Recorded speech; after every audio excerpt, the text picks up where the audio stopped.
జై శ్రీకృష్ణ. మనం ఈరోజు శ్రీకృష్ణ చరిత్ర గురించి తెలుసుకుందాం.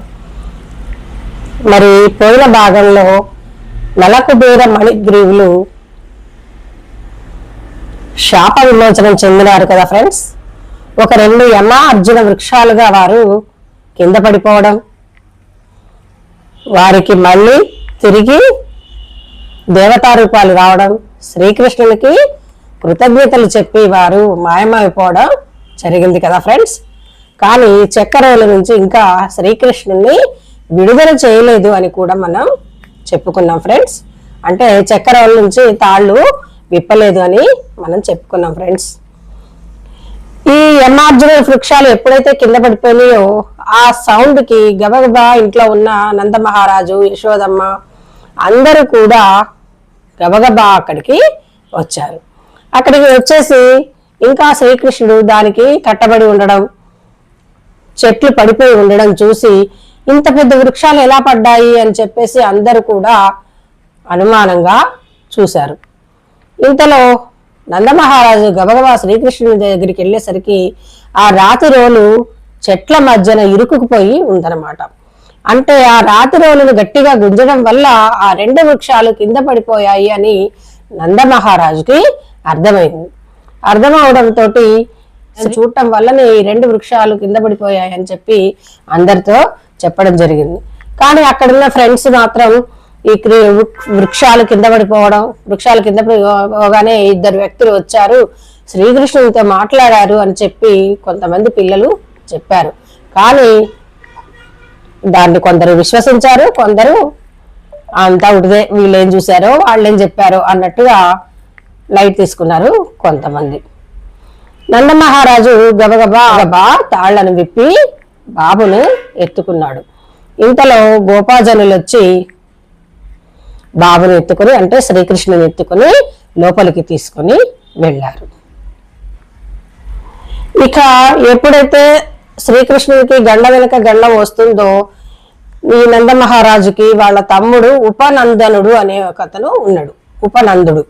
ఓకే ఫ్రెండ్స్, ఆ ఉపనందుడు వీళ్ళందరూ కూడా శ్రీకృష్ణునికి ఈ కంసుని వల్ల ఒక కష్టం కాకపోతే మరొక కష్టం వస్తుంది, ఈ గండాల నుంచి మనం తప్పించుకోవాలంటే, మన బాబుని మనం రక్షించుకోవాలంటే మనం ఇక్కడ ఉండద్దు, ఇక్కడ దగ్గరలో ఒక బృందావనం అని ఒక వనం ఉంది, అక్కడ పచ్చని పైర్లు కూడా ఉన్నాయి, మనం మన గోవులను తీసుకొని పోయినా కూడా వాటికి కావలసినంత వృక్ష సమృద్ధి కూడా ఉంది. అంటే ఈ పచ్చదనం కూడా, ఆకులు అనుమలు గోవులు తింటాయి కదా ఫ్రెండ్స్, అవి కూడా ఉన్నాయి. కాబట్టి వనమూలికలతో కలిసి వనమూలిక ఆకులు అనమాట అవన్నీ, అలాంటి ప్లేస్ ఉంది కాబట్టి మనం అక్కడికి వెళ్ళిపోతే బాబుని మనం సేఫ్ గా చూసుకోవచ్చు, ఈ కంసుని వల్ల పడే బాధలు తప్పుతాయి, ఈ వృక్షాల వల్ల ఆవులకి కూడా చక్కని పచ్చగడ్డి లభిస్తుంది అని చెప్పేసి ఆలోచించి ఉపనందుడు చెప్పిన ఆలోచన నందమహారాజుకు మిగిలిన వారికి కూడా నచ్చింది.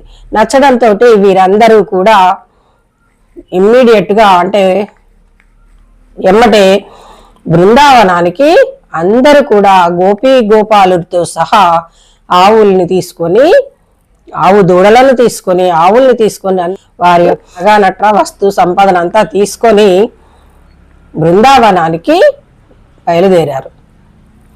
చక్కగా బృందావనం చేరి వారికి కావలసిన ఇళ్ళని కట్టుకుంటూ ఉన్నారన్నమాట.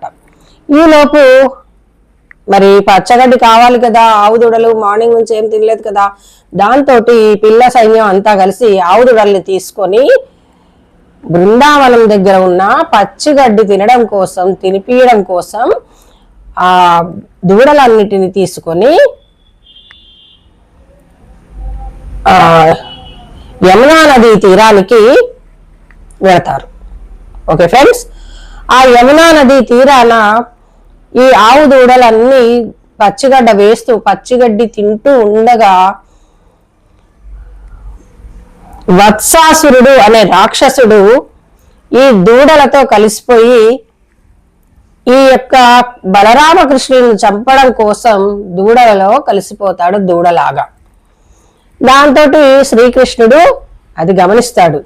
ఈ దూడలలో వత్సాసురుడు అనే రాక్షసుడు వచ్చి చేరి ఉన్నాడు అని తన యొక్క అన్న అయిన బలరాముడికి వివరిస్తాడు. దాంతో బలరాముడు ప్లస్ శ్రీకృష్ణుడు అనుకోకుండా హఠాత్తుగా ఈ గోవుల ఎమ్మటి పడతారు.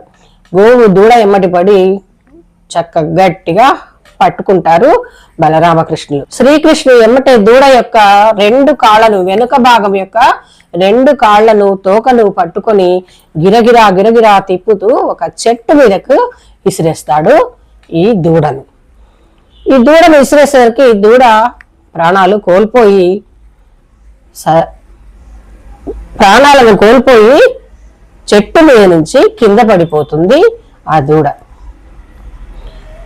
దాంతో అతను వత్సాసుర రాక్షసుడిగా మారి ఆ చెట్టు మీద నుంచి కింద పడిపోతాడు.